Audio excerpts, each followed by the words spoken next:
दोस्तों, हम बात कर रहे हैं सांप्रदायिकता और उसकी राजनीति।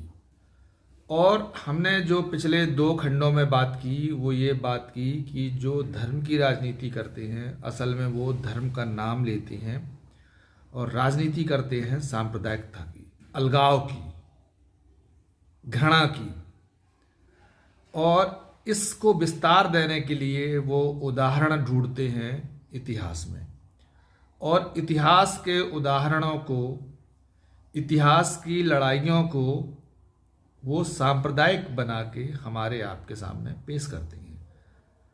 तो इसीलिए हमने सोचा कि क्यों ना हम कुछ लड़ाइयों को आपके सामने रखें और उसका विश्लेषण करें कि ये लड़ाइयाँ क्या धार्मिक लड़ाइयाँ थीं या ये लड़ाइयों का मकसद क्या था। तो हम आज बात करेंगे अकबर और राणा प्रताप के युद्ध की। तो आइए देखते हैं कि अकबर का मकसद क्या था युद्ध का और राणा प्रताप का मकसद क्या था युद्ध का। तो दोस्तों, ये राजशाही युग था, रजवाड़ों का युग था। और राजशाही और रजवाड़ों में के सिर्फ 2 काम थे। एक काम था राज्य का विस्तार करना और दूसरा काम था मनोरंजन करना। राजा सिर्फ जनता से टैक्स वसूलता था और उसको अपने राजकोष को बढ़ाता था और अपनी मन मर्जी से जो चाहे सो करता था। तो राणा प्रताप अपने राज्य की रक्षा के लिए लड़ रहे थे और अकबर अपने राज्य के विस्तार के लिए लड़ रहे थे। ना ही राणा प्रताप का मकसद हिंदू धर्म की रक्षा करना या हिंदू धर्म का विस्तार करना था, और ना ही अकबर का मकसद इस्लाम धर्म को फैलाना था। और यदि ऐसा ना होता तो अकबर की सेना में हिंदू ना होते और राणा प्रताप की सेना में मुसलमान ना होते। आइए देखते हैं कि दोनों की सेनाओं में किस तरह से उसका विन्यास था, किस तरह से सेना का गठन था और उसकी सेना में किस तरह के लोग थे। दोनों राजाओं की आज हम बात करते हैं। हम बात करते हैं अकबर की सेना की। और अकबर की सेना के सेनापति राजा मानसिंह थे जो कि हिंदू थे, और राणा प्रताप की सेना के सेना प्रमुख 800 घुड़सवारों के साथ हकीम खान थे जो मुसलमान थे।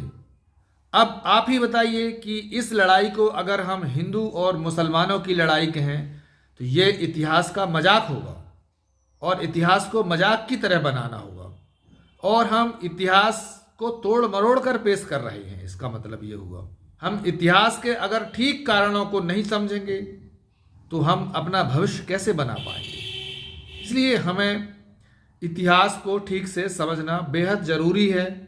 कहीं सुनी बातों में अपना माइंडसेट बनाना और कहीं सुनी बातों के अनुसार इतिहास की समझ बनाना ये अच्छा नहीं है।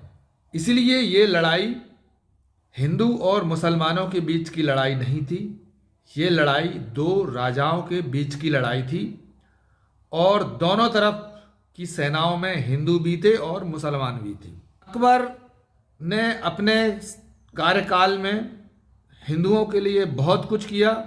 उसने गाय के मांस पर पूर्णतः पाबंदी लगा दी थी, और किन्हीं कारणों से जो हिंदू मुसलमान बन गए थे उनको वापस हिंदू बनने की पूरी इजाज़त दे दी थी। और उसने इस्लाम की बजाय एक नए धर्म को जो दीन ए इलाही के नाम से था उसको फैलाने की कोशिश की थी।